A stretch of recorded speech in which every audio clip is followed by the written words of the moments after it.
Welcome to anime টক।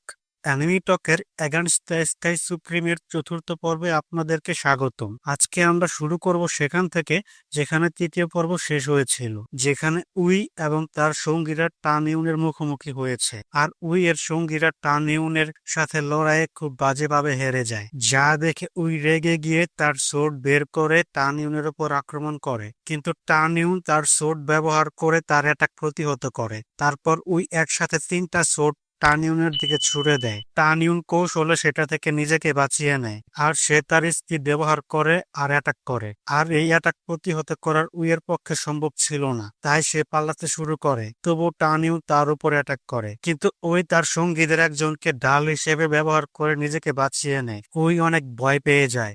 সে আবারও পালাতে শুরু করে, কিন্তু টানইউন তাকে মারাত্মকভাবে জখম করে দেয়। তখন উই বলতে থাকে, সিনিয়র লিংহু আমার ভাই, যদি আমাকে মেরে ফেলো তাহলে সে তোমাকে ছাড়বে না। সে ইনার গেটের হলি ডিভিশনের চিফ এল্ডারের নাতি, আর তার পাওয়ারও তোমার থেকে অনেক বেশি। কিন্তু কেউ টানইউনের উপর আক্রমণ করলে কোনো কিছুই আর সে পরোয়া করে না, তাই সে সেখানে উইকে হত্যা করে। তারপর উইয়ের লোকেরা লিংহুর কাছে যায় আর টানইউনের তার ভাইকে হত্যার কথা জানায়। সবকিছু শুনে লিংহু অবাক হয়ে যায়। একজন 7 লেভেলের এত কিছু কিভাবে করেছে এই ভেবে সে কুল পায় না। তবুও তার ভাইকে হত্যার কারণে তার সাথে একজনকে টানইউনকে খুঁজতে পাঠায়, যার নাম ইউটিয়ান। অন্যদিকে মুরুংকুনের লোকও তাকে জানায় মেঙ্গি আর টানইউনের ব্যাপারে, যা শুনে মুরুংকুন অনেক অবাক হয়ে যায়, কারণ সে নিজ চোখে টানইউনকে মৃত অবস্থায় দেখতে পেয়েছিল। তারপরও সে টানইউনকে হত্যা করতে চায়, কেননা যে কোনো মূল্যে সে মেঙ্গিকে চায়। তখন তার লোক বলে ওঠে সে টানইউনের ব্যাপারটা সামলে নিচ্ছে, সে তাকে খুঁজে বের করবে। অন্যদিকে টানইউন কোথায় কিভাবে রয়েছে সে ব্যাপারে মেঙ্গি অনেক চিন্তিত হয়েছিল। এদিকে মুরংকুনের লোকেরা টানইউনকে কয়েকদিন ধরে খুঁজে পাচ্ছিল না, আর এদিকে টানইউন 8 লেভেলে পৌঁছেছিল, আর যদি সে 9 লেভেলে পৌঁছাতে পারে তাহলে হোম ম্যাংয়ের 1 লেভেলের বডি কমপ্লিট হয়ে যাবে, আর তখন সে লিংহুকে সহজে হারাতে পারবে। আর তখনই তার গ্রেট এল্ডারের অ্যানাউন্সমেন্টের কথা মনে পড়ে যায়, আর তাই সে যেতে শুরু করতেই সে একটা জিনিস দেখে থেমে যায়। তখনই সে নিচে একটা মেয়েকে দেখতে পায়, যাকে একটি বরফের দানব তার পিছু নিয়েছিল। তখনই টার্নিউন তার সেই লায়নটার উপরে উঠে তাকে বাঁচানোর সিদ্ধান্ত নেয়, আর তখনই মেয়েটা তাকে সেখান থেকে পালিয়ে যেতে বলে, কেননা সেই দানবটি খুবই শক্তিশালী ছিল। কিন্তু টার্নিউন সেটা না মেনে তাকে বাঁচাতে চলে যায়, আর তখনই সেই মেয়েটার সামনে একটি বিশাল খাদ চলে আসে, আর সেই দানবটাও তার উপর আক্রমণ করতে যায়। আর তখনই টার্নিউন সেখানে পৌঁছে যায়,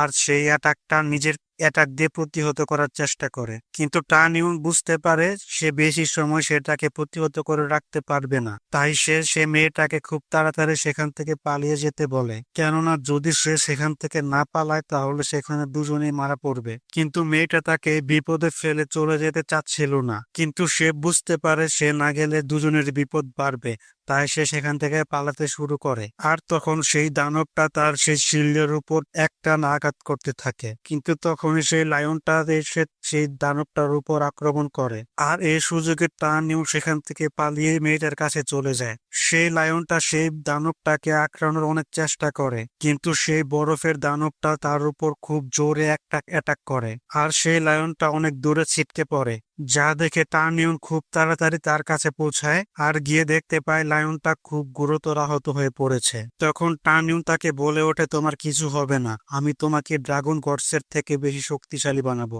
আর এই সময় সেই বরফের দানবটা আবারও তার উপর আক্রমণ করতে আসে, কিন্তু টার্নিউন সেই মেয়েটাকে নিয়ে সেখান থেকে পালাতে শুরু করে। তখন মেয়েটা তাকে জানায় এ বরফের দানবটা টিয়ার 1 এর ডেমন, তুমি এর সাথে লড়াইয়ে পারবে না, আর তাই আমাকে আমার মতো ছেড়ে দিয়ে তোমার চলে যাওয়া উচিত। তখন টার্নিউন বলে, আমি তোমাকে বাঁচানোর সিদ্ধান্ত নিয়ে নিয়েছি, আর এখন কেউ আমার সিদ্ধান্ত পরিবর্তন করতে পারবে না। সেই দানবটা অনেকক্ষণ যাবৎ তাদের পিছু পিছু আসছিল, কিন্তু শেষ পর্যন্ত সে ক্লান্ত হয়ে যায় আর সেখান থেকে চলে যায়। ততক্ষণে তারা দৌড়াতে দৌড়াতে একটা সমুদ্রের কিনারায় চলে আসে। মেয়েটা সেখান থেকে পানি পান করে, তারপর মেয়েটা একটু ফ্রেশ হয়ে টার্নিউনের সামনে চলে আসে আর যাওয়ার জন্য বলতে থাকে, কিন্তু ততক্ষণে তারা ট্রান্সফার ফরমেশন থেকে অনেক দূরে চলে এসেছে, আর মেয়েটা অনেক ক্লান্ত ছিল, আর তাই টার্নিউন তাকে তার পিঠে করে সেখানে নিয়ে যেতে চায়। কিন্তু এটা শুনে প্রথমে মেয়েটা অনেক লজ্জা পায়, কিন্তু তার কাছে দ্বিতীয় কোনো অপশন না থাকাতে টার্নিউনের কাঁধে চড়ে বসে। আর টানিউন তাকে কাজে নিয়ে এগোতে থাকে। তখন আমরা দেখতে পাই মুরংকুনের লোকটা তার উপর নজর রাখছিল। টানিউন থেমে যায় আর সে বুঝতে পারে কেউ তাকে লক্ষ্য করছে। এর জন্য সে মেয়েটাকে একা চলে যেতে বলে। তারপর যখন টানিউন চলে যাচ্ছিল তখন মেয়েটা তাকে তার নাম জিজ্ঞেস করে আর নিজের নাম বলে। তখন আমরা জানতে পারি এই মেয়েটার নাম জয়মু শিয়াও। আর তখন আমরা বুঝতে পারি শিয়াও টানিউনের অনেক সিনিয়র। টানিউন এখান থেকে এগোতে থাকে। তখন আমরা দেখতে পারি ইয়েটিয়ানও তার উপর লক্ষ্য রাখছিল, যার সাথে আগের কিছু লোকও ছিল যারা এর আগে টার্নিউনের মুখোমুখি হয়েছিল। ইয়েটিয়ানের একজন সঙ্গী বলে, টার্নিউনের ব্যাপারটা আমাদের উপর ছেড়ে দাও। কিন্তু ইয়েটিয়ান ভাবতে থাকে যে সপ্তম লেভেলে থাকার পরেও উইকে হারাতে পেরেছে, সে নিশ্চয় এক্সট্রাঅর্ডিনারি স্টুডেন্টই হবে। আর সে 20 দিনের ভিতর অষ্টম লেভেলে পৌঁছাতে পেরেছে, যেখানে পৌঁছাতে সাধারণত 3 মাসের বেশি সময় লাগে। আর তখনই ইয়েটিয়ান মুরুংকুনের লোকদেরকে লুকিয়ে থাকতে দেখতে পায়।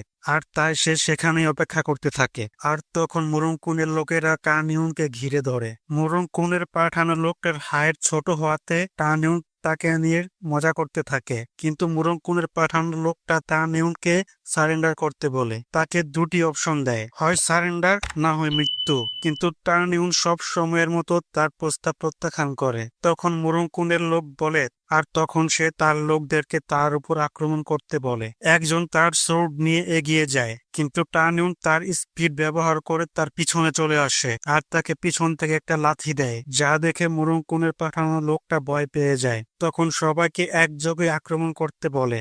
সবাই যখন এগিয়ে আসছিল তখন টানিউন তার সোর্ড বের করে আর তার স্পিড ব্যবহার করে তার সোর্ডের মাধ্যমে প্রত্যেকেই আঘাতপ্রাপ্ত করে, যা দেখে মুরংকুনের লোকটা পালিয়ে যেতে থাকে। কিন্তু টানিউন তাকে ধরে ফেলে। তখন মুরংকুনের লোকটা বিষাক্ত একটা ছুরি দিয়ে তার উপর অ্যাটাক করতে যায়। তখন টানিউন তার হাতটা ধরে মচকে দেয় আর তার হাত ধরে তাকে আছাড় দিতে থাকে আর এক সময় তাকে ছুঁড়ে মারে। তারপর সেই বিষাক্ত ছুরিটা নিয়ে এগিয়ে যায়। তখন সে রিকোয়েস্ট করতে থাকে তাকে যেন হত্যা না করা হয়। সে কান্না করতে থাকে আর মাফ চাইতে থাকে, কিন্তু টানিউনের সাথে কেউ পাঙ্গা নিলে তার আর রেহাই নেই। আর তাই টানিউন কোনো কথায় কান না দিয়ে তাকে ছুরি দিয়ে হত্যা করে। আর হানের মৃত্যু দেখে তার সাথে থাকা সঙ্গীরা পালিয়ে যায়। আর তখনই সেখানে ইয়েটিয়ান আর তার সঙ্গীরা চলে আসে। আর ইয়েটিয়ানকে দেখে টানিউন একটু ঘাবড়ে যায়, কেননা ইয়েটিয়ান স্পিরিট ফেটাল রিলমে অনেক উচ্চ র্যাঙ্কে রয়েছে। ইয়েটিয়ান টানিউনকে বলে, তুমি লিংহোর ভাইকে মেরে খুব বড় অন্যায় করে ফেলেছো,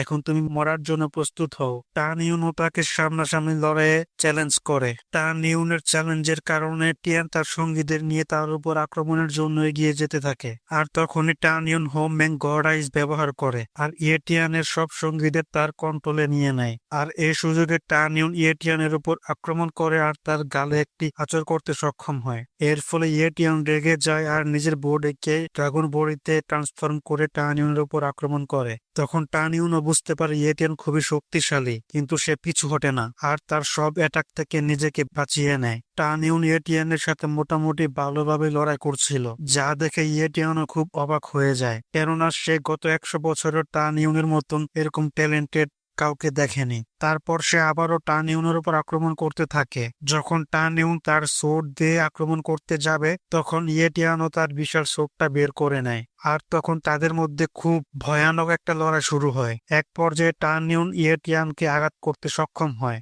আর ইয়েটিয়ান টানিউনের সোর্ড কেড়ে নিয়ে দূরে ছুঁড়ে মারে। আর তখন তার নিজের সোর্ডের মাধ্যমে টানিউনকে হত্যা করতে যায়। আর তখনই সেখানে চলে আসে শিয়াও। শিয়াও সেখানে এসে অ্যাটাকটা আটকে দেয় আর তাকে পিছু হটতে বলে। শিয়াওকে দেখে ইয়েটিয়ান অনেকটা শান্ত হয়ে যায়, যা দেখে টানিউন বুঝতে পারে শিয়াওর ইয়েটিয়ান থেকে অনেক বেশি পাওয়ারফুল। তখন ইয়েটিয়ান শিয়াওকে তাদের মাঝখান থেকে সরে যেতে বলে, কিন্তু শিয়াও তার কথায় অটল থেকে সেখানে দাঁড়িয়ে থাকে। ইয়েটিয়ান সে দাঁড়িয়ে থাকা অবস্থায় টানিউনের উপর আক্রমণ করার সাহস করতে পারে না। তখন ইয়েটিয়ান বলে, আমি তোমার সাথে শত্রুতা করতে চাই না, কেননা লিংহু তোমাকে খুব পছন্দ করে। আর তখন শিয়াও টানিউনকে সেখান থেকে নিয়ে যেতে থাকে। তখন ইয়েটিয়ান বলে ওঠে, এর পরবর্তী লড়াইয়ে আমি তোমাকে হত্যা করব। ইয়েটিয়ানের এই কথায় টানিউনও খুব রেগে যায়। টানিউন রেগে গিয়ে 3 মাস পরে শুরু হতে যাওয়া লাইফ অ্যান্ড ডেথ কম্পিটিশনে মুখোমুখি লড়াইয়ের জন্য চ্যালেঞ্জ করে। তখন ইয়েটিয়ান বলে ওঠে, আমি জানি তুমি এই 3 মাসে নবম লেভেলে চলে যাবে, আর তখন আমি তোমার সাথে মুখোমুখি লড়াই করতে পারবো না। তোমার যদি সাহস থেকে থাকে তাহলে তুমি 1 মাস পরে আমার মুখোমুখি হও। এটা শুনে শিয়াও টান ইউনকে এটা করতে নিষেধ করে, কিন্তু টান ইউন ইয়েটিয়ানের চ্যালেঞ্জ অ্যাকসেপ্ট করে আর একটা শর্ত জুড়ে দেয়। শর্তটা হচ্ছে আগামী 1 মাস লিংহু থেকে তাকে প্রোটেক্ট করতে হবে। এটা বলে টান ইউন আর শিয়াও বাহিরে যেতে শুরু করে। তখন শিয়াও টান ইউনের হাতের আঘাত দেখে তার কাপড় দিয়ে হাত বেঁধে দেয়। তারপর তারা গেটের সামনে এসে শিয়াও টান ইউনকে বলে ওঠে, তোমার উচিত হয়নি ইয়েটিয়ান এর চ্যালেঞ্জ গ্রহণ করা। তখন টান ইউন কনফিডেন্টের সাথে বলে ওঠে, যা কিছু হয়ে যাক না কেন, লাইফ অ্যান্ড ডেথ কম্পিটিশন আমি জিতবো। আর তখন টান ইউন শিয়াও এর র্যাঙ্ক সম্পর্কে জিজ্ঞেস করে আর অনুমান করে তার র্যাঙ্ক 30 হতে পারে। শিয়াও তখন বলে ওঠে, 30 লেভেলের স্টুডেন্ট আমার সামনে কিছুই না। যা শুনে টান ইউন অবাক হয়ে যায়। তখন টান ইউন শিয়াওকে জিজ্ঞেস করে, 34তম র্যাঙ্কের মু মেঙ্গির থেকে তুমি কতটা বেশি শক্তিশালী? মেঙ্গির নাম শুনে শিয়াও অনেকটা অবাক হয়ে যায় আর বলে ওঠে, মেঙ্গিও আমার সামনে কিছুই না। তার রিয়াকশন দেখে টান ইউন বুঝতে পারে মু মেঙ্গি আর শিয়াও এর মাঝে নিশ্চয়ই কোনো ঝামেলা রয়েছে। তখন টান ইউন অনুমান করে শিয়াও এর র্যাঙ্ক হয়তো দ্বিতীয় হবে, কেননা লিংহু প্রথম স্থানে রয়েছে, লিউ রিলং তৃতীয় র্যাঙ্কে, আর 4র্থতম র্যাঙ্কে মেঙ্গি। তখন শিয়াও টান ইউনের কনফিউশন দূর করে বলে ওঠে, আমি আমার ভাই লিউ রিলং এর সাথে তৃতীয় র্যাঙ্কে রয়েছি।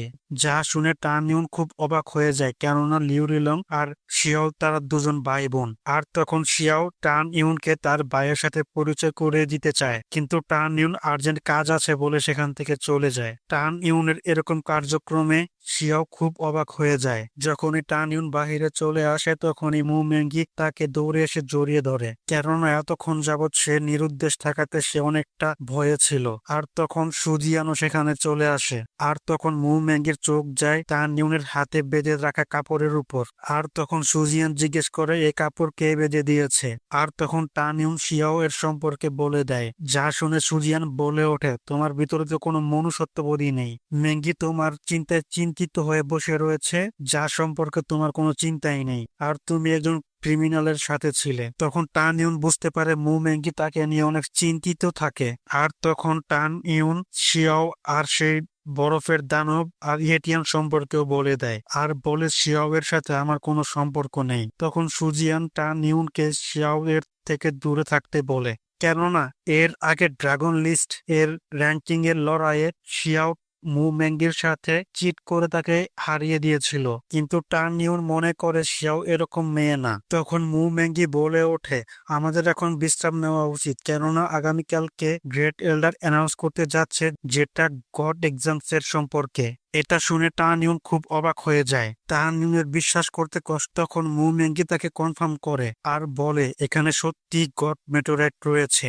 আর এখানে এ পর্ব শেষ হয়ে যায়। বাকি পর্ব নিয়ে ফিরছে খুব শীঘ্রই।